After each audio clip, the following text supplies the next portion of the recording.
Hello students, I am Manish Jha from Catalyst Classes Silvassa, Faculty of Physics. Today we are going to discuss Coulomb's law from the first chapter of class 12 science physics. So before we discuss Coulomb's law, we will discuss point charges. ठीक है, तो point charges का जो statement है यहाँ पे हमने लिखा हुआ है, तो आप देखिए when linear size of charged bodies are very much smaller than the distance separating between them. ठीक है, आप यहाँ पे ध्यान देना, ये जो दो शब्द linear size are very much smaller than the distance separating between them, then sizes may be ignored and the charge can be considered as point charges. तो इसका मतलब क्या है? इसका मतलब ये है कि अगर हमारे पास मान लीजिए ये हमारा सिलवासा हुआ और ये वापी हुआ, ठीक है, ये सिलवासा और ये वापी, और ये सिलवासा का जो चौरास्ता है हमने वो समझा और ये वापी का हमारा जो चौरास्ता है वो समझा, मतलब पॉइंट एक जगह सिलवासा में और एक जगह वापी में, ठीक है। यहाँ पे हमने क्या Q1 चार्ज रखा और यहाँ पे हमने क्या Q2 चार्ज रखा, ठीक है। अब देखो ये जो चार्ज है ये मुश्किल से क्या है 1 मीटर के लेंथ में फैला हुआ होगा, यहाँ पे भी चार्ज होगा वो 1 मीटर के लेंथ में फैला हुआ होगा, मीन्स स्कैटर्ड। बट सिलवासा से वापी का जो डिस्टेंस है वो क्या है 18 किलोमीटर, ठीक है। सिलवासा से वापी का जो डिस्टेंस है वो कितना 18 किलोमीटर। तो अगर हम रेशियो निकालें तो ये लीनियर साइज जो है यहाँ पर, ये लीनियर साइज क्या है हमारे पास 1 metre is very much less than distance separating the charges. ये क्या है बहुत छोटा हो गया डिस्टेंस सेपरेटिंग द चार्जेस से, दैट इज डिस्टेंस कितना है 18 किलोमीटर। तो यहाँ पे हम क्या कंसिडर कर सकते हैं इन चार्जेस को, हम इन चार्जेस को कंसिडर कर सकते हैं पॉइंट चार्जेस। सो कोलम्स ने ये कोलम्स लॉ का स्टेटमेंट देने से पहले क्या किया, बहुत सारे एक्सपेरिमेंट्स किए और उसके बेस पे बहुत सारे एक्सपेरिमेंट्स किए और उन्होंने क्या उसमें फोर्सेस को मेजरमेंट किया और बाद में उसके बेस पे उन्होंने कोलम्स लॉ दिया। तो एक्सपेरिमेंट्स क्या थे थोड़ा सा हम डिस्कस करते हैं। वो एक्सपेरिमेंट ये था कि उन्होंने क्या किया Q1 और Q2 दो चार्ज लिया और डिस्टेंस r पे सेपरेट किया और उन्होंने उसका फोर्स मेजरमेंट कर लिया। तो फोर्स मेजरमेंट करने के बाद मान लीजिए वो फोर्स क्या मिला, यहाँ पे F न्यूटन मिला, ठीक है। Q1 Q2 दो चार्ज लिए, डिस्टेंस रखा r और फोर्स मेजरमेंट करने के बाद फोर्स कितना मिल रहा है F न्यूटन मिल रहा है। बाद में उन्होंने क्या किया, देखा क्यों ना मैं इन चार्जेस को डबल करके देखूं कि डबल करने के बाद वैल्यू क्या आती है। तो इन्होंने क्या किया, चार्जेस को डबल किया, ठीक है। तो 2Q1 और ये 2Q2 कर दिया, ठीक है।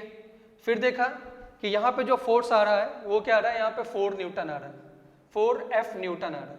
मीन्स पहले वाले जो फोर्स था और डिस्टेंस यहाँ पे सेम रखा है, जो पहले वाला फोर्स है उसका 4F टाइम्स हमारे पास नेक्स्ट फोर्स आ रहा है।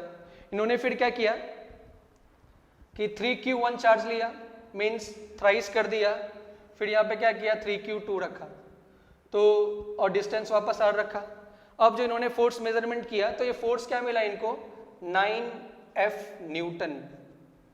तो यहाँ से ये क्या देख रहे हैं कि फोर्स जो है बढ़ रहा है, तो किस फैक्टर से बढ़ रहा है। तो यहाँ पे इन्होंने ये कंक्लूड किया कि इसका मतलब जरूर है कि फोर्स जो है वो Q1 Q2 के प्रोडक्ट के प्रोपोर्शनल है, यानी चार्जेस के प्रोडक्ट के प्रोपोर्शनल है। तो आप देखिए अगर ये ट्वाइस हो, दोनों ट्वाइस टाइम्स बढ़ रहे हैं तो हमारा फोर्स क्या हो गया 4F, दैट इज Q1 की जगह अगर हम 2Q1 लें, Q2 की जगह हम 2Q2 लें तो फोर्स क्या हो गया हमारा 4F न्यूटन, ठीक है। उसी तरीके से अगर हम Q1 की जगह 3Q1 लेते हैं और Q2 की जगह 3Q2 लेते हैं तो फोर्स क्या हो गया हमारा 9F न्यूटन, ठीक है। तो यहां से कोलम्स लॉ का पहला स्टेटमेंट आया कि force between two charge particles is directly proportional to the product of the charges, ठीक है। पहला स्टेटमेंट आया कोलम्स लॉ का। अभी दूसरा क्या आया, अब देखा उन्होंने कि क्या डिस्टेंस का भी कोई रोल है। तो इसके लिए क्या किया उन्होंने, Q1 Q2 जो चार्ज था हमारे अगेन सेम डिस्टेंस R पे रखा, ठीक है। सेम डिस्टेंस R पे जब रखा तो फिर क्या किया इन्होंने कि अब फोर्स तो हमारे पास F न्यूटन आ रहा था, ठीक है। इन्होंने क्या किया Q1 और Q2 की वैल्यू सेम रहने दी और डिस्टेंस को क्या किया यहाँ पे ट्वाइस कर दिया, 2R कर दिया, डिस्टेंस को क्या किया 2R कर दिया। तो अब क्या होगा, अब जो फोर्स है वो क्या हो गया F/4 न्यूटन से डिक्रीज हो गया। फिर उन्होंने क्या किया, मान लो Q1 डिस्टेंस को क्या है 3R कर दिया तो यहाँ पे जो फोर्स आ रहा है वो क्या आ रहा है, F/9 न्यूटन आ रहा है। तो यहाँ से उन्होंने कंक्लूड किया, इसका मतलब ये होता है कि जो फोर्स है वो प्रोपोर्शनल होता है 1/r² के। कहने का मतलब अगर चार्जेस कांस्टेंट हैं और अगर आप डिस्टेंस को इंक्रीज कर रहे हो तो r² के फैक्टर से हमारा क्या हो रहा है, फोर्स डिक्रीज हो रहा है, 1/r² के फैक्टर से फोर्स डिक्रीज हो रहा है, that is force is directly proportional to 1/r², या ऐसा भी कह सकते हैं आप इनवर्सली प्रोपोर्शनल टू 1/r²। तो ये हमारे पास क्या हो गया, ये सेकेंड स्टेटमेंट हो गया कूलम्स लॉ का। सो मिस्टर कूलम्स ने इन एक्सपेरिमेंट्स के बेस पे 2 लॉज दिए, जिनको क्या कूलम्स लॉ के नाम से जाना गया। वो लॉ क्या था, it states force between 2 charge particles is directly proportional to the product of charges and inversely proportional to the distance square between them, यानी कि F proportional to Q1 Q2 और F proportional to 1/r²। तो अभी from first and second हमको क्या मिल जाएगा, F proportional to Q1 Q2 upon r²। ठीक है, ये हमको मिल गया। अभी ये प्रोपोर्शनल है तो हमको इक्वल बनाने के लिए एक प्रोपोर्शनलिटी कांस्टेंट चाहिए होगा, और वो प्रोपोर्शनलिटी कांस्टेंट क्या है, यहाँ पे K Q1 Q2 upon r²। ये जो K है ये क्या है, हमारा प्रोपोर्शनलिटी कांस्टेंट है, ये हमारा प्रोपोर्शनलिटी कांस्टेंट है, और इसका जो नाम है वो है इलेक्ट्रोस्टैटिक फोर्स कांस्टेंट। K को क्या बोलते हैं, इलेक्ट्रोस्टैटिक फोर्स कांस्टेंट। ठीक है, तो ये मैं यहाँ पे लिख रहा हूं, इलेक्ट्रोस्टैटिक फोर्स कांस्टेंट। K की जो वैल्यू है वो डिपेंड करेगा कि मीडियम क्या है। ठीक है, हमने ये जो हमारा मीडियम यहाँ पे लिया हुआ है, 2 charge particle Q1 Q2 distance के आर, और बीच में हमारे पास मीडियम क्या है, यहाँ पे एयर है मीडियम। ठीक है, तो K का जो वैल्यू है it will depend upon medium between the charges. K value depends upon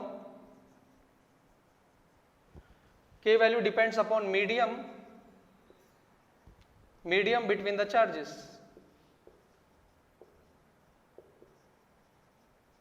K का जो वैल्यू है वो मीडियम बिटवीन चार्जेस पे डिपेंड करेगा, या system of units chosen, system of units chosen. अच्छा, ये मीडियम बिटवीन द चार्जेस का थोड़ा सा डिस्कस करते हैं। K का वैल्यू मीडियम पे कैसे डिपेंड करेगा। अब देखिए, अब जैसे एग्जाम्पल के लिए मान लीजिए कि हम रोड पे वॉक कर रहे हैं। ठीक है, तो वॉक करना क्या है, इजी है, तो हम वॉक कर पा रहे हैं। ठीक है, अब वही क्या हो जाए कि वहाँ पे फ्लड आ जाए, वो पूरा पानी से फिल हो जाए, वो जगह रोड हमारा पानी से फिल हो गया, तो अब हम वहाँ पे चलेंगे तो क्या होगा, हमको चलने में वहाँ पे थोड़ी सी परेशानी होगी। और हम जिस स्पीड से, जब वहाँ पे पानी नहीं था तब हम जिस स्पीड से चल पा रहे थे, अब जब पानी आ गया तब तो उसमें क्या डिफरेंस आ जाएगा, यानी मीडियम जो है अलाउ नहीं कर रहा हमको, तो वो इनके लिए भी वैलिड है। तो इसके लिए जो फोर्स बिटवीन द चार्जेस होगा वो डिपेंड करेगा कि मीडियम कौन सा है। अभी K का जो वैल्यू है CGS में होता है 1 यूनिट, SI में 9×10⁹ न्यूटन मीटर स्क्वायर पर कूलम स्क्वायर, और K इक्वल टू आता है 1/4 पाई E0। तो एक नया टर्म आ गया यहाँ पे E0। E0 क्या है, permittivity of free space when medium is air. अब ध्यान से समझिए इस चीज को कि परमिटिविटी का एग्जैक्ट मतलब क्या होता है। ठीक है, अब देखो Coulomb's force between 2 charge particles, ये क्या 2 स्टेप प्रोसेस है, क्या 2 स्टेप प्रोसेस। ठीक है, अब यहाँ पे कुछ ऐसा नहीं होता। अब देखिए Q1 Q2 अगर पॉजिटिव है तो Q2 रिपेल करता है, बट रिपेल करने का मतलब क्या है कि कोई ना कोई वजह होगी, because of this is going away from Q1। तो यहाँ पे उस वजह के बारे में जानते हैं। वो वजह क्या है, कूलम्स फोर्स मेनली क्या 2 स्टेप प्रोसेस होता है। तो पहले स्टेप में क्या होता है कि Q1 क्या करता है, अपना इलेक्ट्रिक फील्ड लाइंस क्रिएट करता है। Q1 क्या करता है, अपना इलेक्ट्रिक फील्ड लाइंस क्रिएट करता है। ठीक है, ये अपना इलेक्ट्रिक फील्ड लाइंस क्रिएट करेगा, ये अपना इलेक्ट्रिक फील्ड लाइंस क्रिएट करेगा। तो क्या होगा कि ये जो इलेक्ट्रिक फील्ड लाइन है वो मीडियम के थ्रू ट्रेवल करता हुआ, ध्यान देना आप इस बात को, ये जो इलेक्ट्रिक फील्ड लाइन है वो मीडियम के थ्रू ट्रेवल करता हुआ Q2 के पास आएगा, और Q2 के फील्ड लाइन से इंटरेक्ट होगा, और वहां पे क्या फोर्स ऑफ रिपल्शन या force of attraction between what type of charge they are produce होगा। तो मतलब अगर मीडियम जितनी आसानी से, अब क्या है, जितना ज्यादा फील्ड लाइंस यहाँ पे पहुंचेगा उतना ज्यादा फोर्स लगेगा।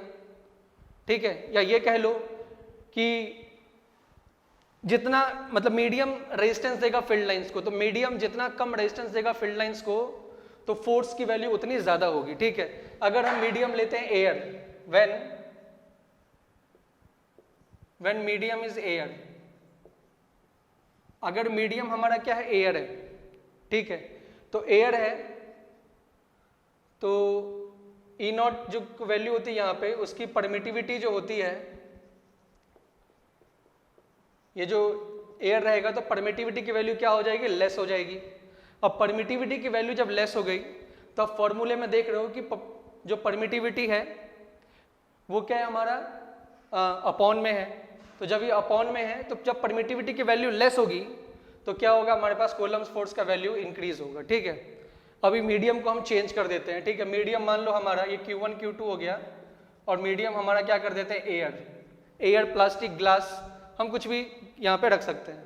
तो जब एयर रख दिया हमने तो अब क्या होगा, इलेक्ट्रिक फील्ड लाइंस को, ये जो एयर की जगह हमने ग्लास रखा हुआ है यहाँ पे, ठीक है, जब हमने ग्लास रख दिया मीडियम तो क्या होगा यहाँ पे कि अब यहाँ पे जो फील्ड लाइंस Q1 से Q2 आ रही थी तो ग्लास क्या करेगा, उसको रिपेल करेगा। ठीक है, ग्लास क्या करेगा, उसको रिपेल करेगा। तो जब ग्लास इसको रिपेल करेगा इट मीन्स क्या, रेजिस्टेंस ज्यादा दे रहा है ग्लास फील्ड लाइंस को। ठीक है, तो जब रेजिस्टेंस यानी परमिटिविटी की वैल्यू क्या हो गई यहाँ पे ग्लास के लिए, ये हमारे पास क्या हो गया, हाई हो गया।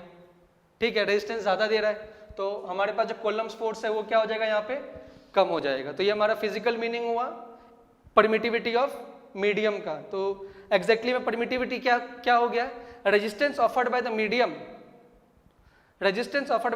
To the field lines when they travel from one charge to other charge. तो स्टूडेंट्स अभी हम लोग परमिटिविटी का यूनिट निकालेंगे और परमिटिविटी का डायमेंशन भी निकालेंगे। तो यूनिट और डायमेंशन निकालने के लिए हमको क्या करना है, हमको एक कूलम्ब्स का ये फॉर्मूला पता होना चाहिए। ठीक है, तो यहाँ पे फॉर्मूला है। अब मैं क्या कर रहा हूँ, इस फॉर्मूले को ई नॉट के फॉर्म में इक्वेट करूंगा। ठीक है, तो ई नॉट इज इक्वल टू हो जाएगा यहाँ पे 1/4πf Q1 Q2 upon R square. ठीक है, E not is equal to 1/4πf into Q1 Q2 upon R square. अब हम यूनिट लिखते जाते हैं। ठीक है, ये 4π मेरे पास क्या है, डायमेंशनलेस क्वांटिटी है या यूनिटलेस क्वांटिटी है, लेकिन फोर्स का जो यूनिट है वो क्या हमारे पास kg मीटर पर सेकेंड स्क्वायर। जो चार्जेस का होगा यानी Q1 का या Q2 का चार्ज का दोनों का सेम यूनिट रहेगा, यूनिट होता है कूलम्ब, और R का क्या हो जाएगा हमारे पास, ये मीटर हो जाएगा। तो जब हम इनकी वैल्यूज यहाँ पे पुट करेंगे तो ये हो जाएगा हमारे पास 4π, तो डायमेंशनलेस हो गया, F की जगह आ गया kg मीटर पर सेकेंड स्क्वायर, Q1 की जगह हो गया हमारे पास C, और ये क्या हो गया C, और ये हो गया मीटर स्क्वायर। ठीक है, तो जब इसको अरेंज करेंगे हम तो kg का पावर हो जाएगा -1 जब ऊपर जाएगा तब। ठीक है, मीटर और ये मीटर स्क्वायर मीटर क्यूब हो जाएगा, ये ऊपर जाके क्या हो जाएगा m का पावर -3, और पर सेकेंड का हो जाएगा प्लस सेकेंड का पावर +2, और ये हो जाएगा यहाँ पे कूलम्ब स्क्वायर। तो ये हमने परमिटिविटी का यूनिट निकाल लिया। डायमेंशन ऑफ ई नॉट की बात करते हैं तो उसके लिए पहले हम इस फॉर्मूले को अगेन हम क्या करेंगे, ई नॉट के फॉर्म में इक्वेट कर लेते हैं। तो ई नॉट क्या हो गया 1/4πf Q1 Q2 upon R square. ठीक है, तो अब हम एक एक करके क्या करते हैं, जो क्वांटिटीज है उनके डायमेंशन पहले लिख लेते हैं, फिर इसमें पुट ऑन कर देंगे। तो फोर्स का जो डायमेंशन है, फोर्स क्या होता है हमारे पास, मास इनटू एक्सेलरेशन। तो ये क्या हो जाएगा यहाँ पे kg, एक्सेलरेशन का मीटर पर सेकेंड स्क्वायर, और डायमेंशन के फॉर्म में जब हम फोर्स को लिखेंगे तो ये क्या हो जाएगा m का पावर 1, l का पावर 1, t का पावर -2। ठीक है, ये इसका डायमेंशन हो गया। अभी r का जो यूनिट होता है वो होता है मीटर, तो अगर हम r स्क्वायर का डायमेंशन ले लेते हैं तो ये क्या हो जाएगा हमारे पास l स्क्वायर, क्योंकि मीटर के लिए हम क्या है l यूज़ करते हैं एज सिंबल। अब ये हो गया हमारे पास। ठीक है, अभी चार्ज का जो यूनिट है, ठीक है, Q1 Q2 का सेम रहेगा, बट कूलम्ब जो है हमारा वो क्या फंडामेंटल यूनिट नहीं है, 7 फंडामेंटल क्वांटिटी का पार्ट वो नहीं है। तो हमको क्या करना पड़ेगा, पहले इसको 7 फंडामेंटल क्वांटिटी में कन्वर्ट करना पड़ेगा। उसके लिए हम ये वाला रिलेशन यूज करेंगे, I = Q/T। तो Q क्या हो गया हमारे पास, ये IT हो गया। अभी आई क्या हो गया यहाँ पे एम्पियर और ये क्या हो गया सेकेंड, और क्यू क्या हो गया कूलम। तो जब हम चार्ज यानी कूलम का फंडामेंटल यूनिट निकालेंगे तो ये क्या हो जाएगा यहाँ पे एम्पियर और टी का पावर 1 यानी 80 हो जाएगा। ठीक है, तो ये जो वैल्यूज आई हमारे पास यानी वैल्यू 1, ये वैल्यू 2 हो गया और ये वैल्यू 3 हो गया, इसको हम लोग क्या करेंगे हमारे परमिटिविटी वाली क्वेश्चन में हम ये पुट ऑन करेंगे। ठीक है, तो पुट ऑन करने के बाद क्या क्या मिल रहा है देखो आप, dimension of E not is equal to 4 pi, dimensionless है तो उसको नहीं लिखेंगे, एफ की जगह हमारे पास क्या आ जाएगा यहाँ पे m का पावर 1, l का पावर 1, t का पावर -2 हो गया। फिर q1 की जगह हमारे पास आ जाएगा एम्पियर और टाइम का t, फिर अगेन q आ गया तो एम्पियर का टाइम और ये टाइम का t हो गया और ये क्या हो गया l² आ गया। अब हमको सिर्फ क्या करना है इन सबको कंबाइन करना है, तो कंबाइन करना है तो आप देख सकते हैं कि मास एक ही जगह है, तो मास जब ऊपर आएगा तो क्या हो जाएगा m का पावर -1, ये L1 है और ये L² है, तो दोनों कंबाइन होकर क्या हो जाएंगे L3, और जब ऊपर जाएंगे तो क्या हो जाएंगे L का पावर -3 हो जाएंगे ये। फिर ये t का पावर -2 है, जब ये ऊपर जाएगा तो हो जाएगा t का पावर +2 और यहाँ पर ऑलरेडी t² अवेलेबल है, तो ये कंबाइन करके क्या हो जाएंगे t का पावर 4, अगेन यहाँ पे क्या हो जाएगा एम्पियर²। तो ये हमारे पास क्या हो गया परमिटिविटी का डायमेंशन हो गया ये। तो अभी तक हमने क्या पढ़ा, हमने कूलम्स लॉ का मैग्नीट्यूड निकाला है बट हमने डायरेक्शन की बात नहीं की है। ठीक है, कूलम्स लॉ में मतलब फोर्स निकाल लिया, फोर्स का value 1/4 pi E not q1 q2 upon r²। तो ये क्या बताता है मैग्नीट्यूड, ये जो बताता है ये मैग्नीट्यूड बताता है फोर्स का, बट डायरेक्शन नहीं बताता, डायरेक्शन नहीं बताता। तो अब हम क्या करेंगे डायरेक्शन भी डिस्कस करेंगे, क्योंकि फोर्स हमारा वेक्टर क्वांटिटी है तो मैग्नीट्यूड तो ठीक है, हम q1 q2 upon 4 pi E not r² के फॉर्मूले से फोर्स निकाल लेंगे, बट डायरेक्शन भी निकालना है तो उसके लिए हम अभी Coulomb's law in vector form discuss करेंगे, जिससे हम चार्जेस का डायरेक्शन भी पता कर पाएंगे। सो अभी हम डिस्कस करेंगे Coulomb's law in vector form. तो Coulomb's law in vector form discuss कर रहे हैं पहले हम लोग रिपल्सिव फोर्सेस के लिए, दैट इज q1 q2 दोनों क्या होंगे हमारे ग्रेटर देन 0 होंगे। ठीक है, तो यहाँ पे आप देख रहे हैं q1 q2 दो चार्ज है और डिस्टेंस r से सेपरेटेड है। तो सबसे पहले हम क्या ये नोटेशन समझ लेते हैं। अब देखो दोनों पॉजिटिव चार्ज है तो दोनों रिपेल करेंगे, यानी एक दूसरे से कहाँ जाएंगे अवे फ्रॉम ईच अदर जाएंगे वो। ठीक है, तो ये जो F12 है इसका मतलब क्या है force on charge 1 due to force charge 2। ठीक है, ये क्या हो गया force on charge 1 that is charge q1 due to charge q2, ये हमारे पास हो गया, क्योंकि आप देख रहे हैं जब q1 यहाँ पर है और q2 जब इसको रिपेल करेगा तो डायरेक्शन क्या होगा इसका अवे फ्रॉम q2, तो दैट इज F12 वेक्टर हो गया। नेक्स्ट क्या है फोर्स F21, तो F21 क्या हो जाएगा force on charge q2 due to charge q1, तो ये भी क्या है q1 से अवे होगा क्योंकि रिपल्सिव है, दोनों सेम काइंड का चार्ज है। तो ये हो गया हमारे पास force on charge q2 due to charge q1। ये जो r₁2 है, कैप क्या सिंबलाइज करता है आपको पता है, कैप क्या हमारा यूनिट वेक्टर है, तो r₁2 क्या हो जाएगा unit vector. Unit vector direction बताने का काम आते हैं, unit vector leading from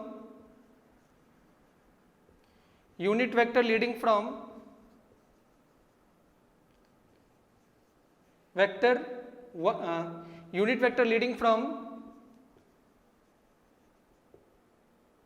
point 1 two point 2। ठीक है, पॉइंट 1 से पॉइंट 2 की तरफ जाता हुआ जो वेक्टर है वो क्या हो गया हमारा r₁2 हो गया। इसी तरीके से r₁, क्या हो जाएगा unit vector leading from point 2 two point 1। ठीक है, ये हमने डिस्कस किया। अभी वेक्टर फॉर्म में हम इसको पुट ऑन करते हैं, तो वेक्टर फॉर्म में जब पुट ऑन करेंगे तो यानी कि मैग्नीट्यूड और डायरेक्शन दोनों साथ साथ नजर आएगा इक्वेशन में ही। तो ये देखिए, ठीक है, F12 वेक्टर, यानी क्या हो जाएगा, force on 1 due to charge 2। तो F12 वेक्टर क्या हो जाएगा यहाँ पे 1/4 पाई E0 इंटू क्या हो जाएगा यहाँ पे Q1 Q2 अपॉन डिस्टेंस रहेगा r²। और डायरेक्शन के लिए आप देख रहे हो ये क्या है, r∩21 के अलोंग है F12 वेक्टर और r∩21 दोनों साथ में ही है, तो मैं पर डायरेक्शन के लिए लिख रहा हूँ r∩21। ठीक है, तो ये हो गया हमारे पास Coulomb's law in vector form for force on charge 1 due to charge present 2।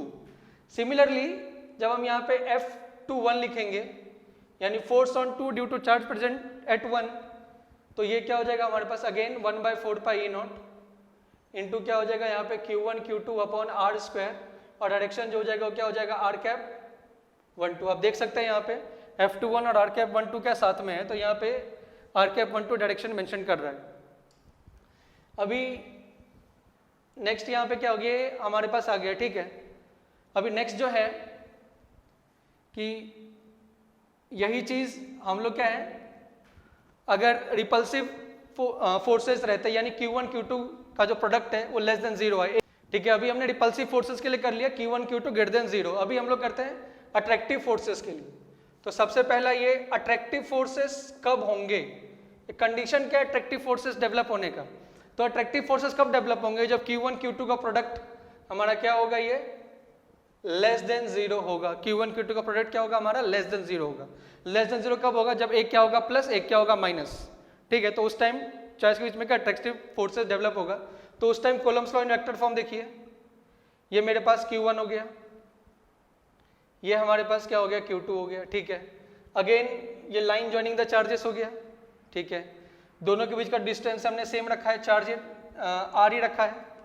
अब देखिए क्योंकि Q1 Q2 का product less than 0 opposite kind का चार्ज है, तो यहाँ पे क्या होगा कि अब force on 1 due to charge present at 2, क्योंकि अट्रैक्ट कर रहे हैं दोनों, तो डायरेक्शन ये होगा। नेक्स्ट Q2 जो है, Q2 पे जो फोर्स लगेगा वो क्या हो जाएगा, force on due to charge present at 1, ये लगेगा।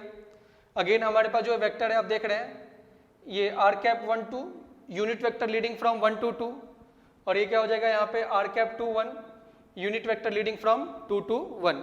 जब वेक्टर फॉर्म में हम इसको फॉर्मुलेट करेंगे तो अभी क्या हो जाएगा, F12 हो जाएगा हमारे पास 1/4 पाई E0।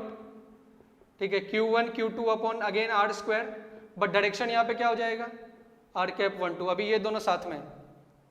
ठीक है, फिर जब हम F21 की बात करेंगे तो F21 अगेन क्या हो जाएगा 1/4 पाई E0 Q1 Q2 upon r², और ये r∩12 क्या हो जाएगा 21 के साथ में। देख सकते हैं आप F21 और r21 का डायरेक्शन क्या है, सेम है। तो यहाँ पे मैग्नीट्यूड और डायरेक्शन दोनों साथ साथ हमको मिल रहा है, तो ये coulombs law in vector form हो गया।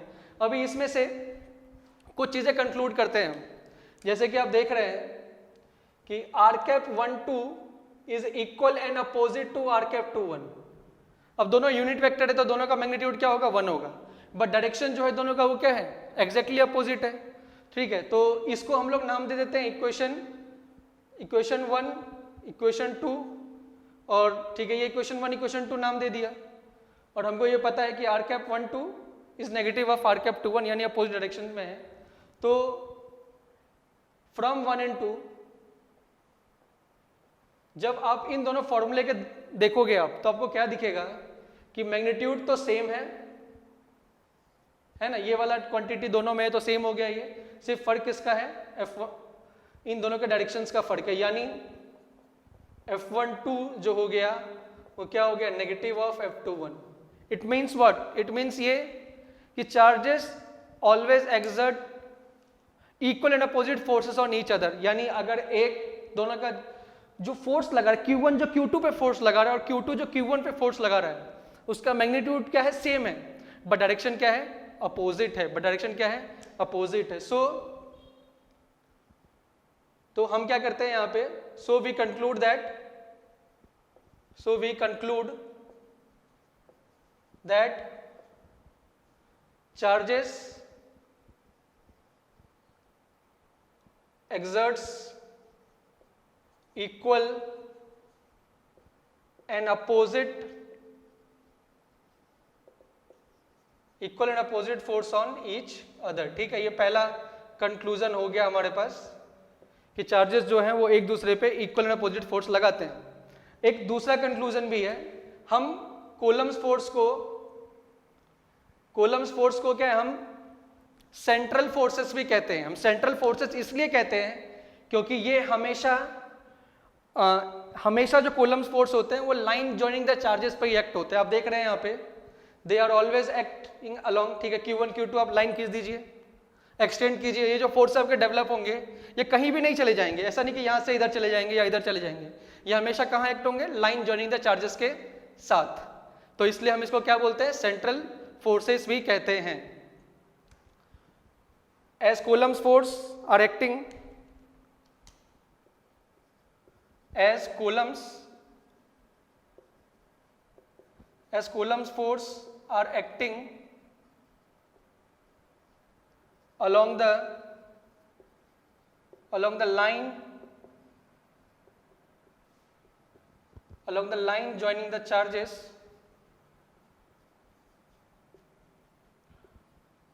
so they are called central forces, क्योंकि वो सेंटर की तरफ जाते हैं या लाइन जॉइनिंग के अलोंग एक्ट कर रहे हैं। तो अभी नेक्स्ट क्या है हमारा, लिमिटेशंस ऑफ कोलम्स लॉ। हमने कोलम्स लॉ पढ़ लिया, अब क्या कोलम्स लॉ के कुछ लिमिटेशंस भी हैं। तो फर्स्ट लिमिटेशन ये है, कोलम्स लॉ सिर्फ उन्हीं जगह पर अप्लाई होगा जहाँ पे चार्जेस रेस्ट पर होंगे, यानी अगर चार्जेस मोशन में है तो वहाँ पे कोलम्स लॉ क्या हो जाएगा हमारा, इनवैलिड। नेक्स्ट जो है वैलिड फॉर पॉइंट चार्जेस। मैंने इस लेक्चर के स्टार्टिंग में ही बताया था आपको कि पॉइंट चार्ज क्या होता है।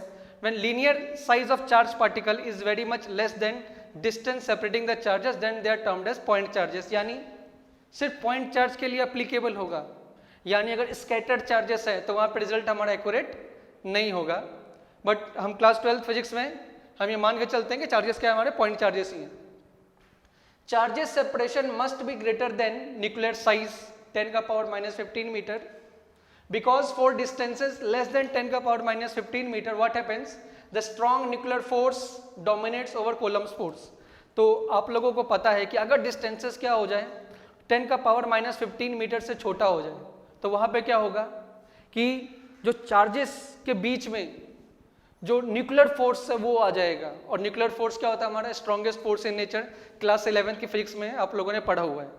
तो क्योंकि जो न्यूक्लियर फोर्स है स्ट्रॉन्गेस्ट फोर्स है तो वो क्या करेगा, कूलम्स फोर्स को डोमिनेट कर देगा, और उस केस में हमारा जो कूलम्स लॉ है वो क्या हो जाएगा, इनवैलिड हो जाएगा।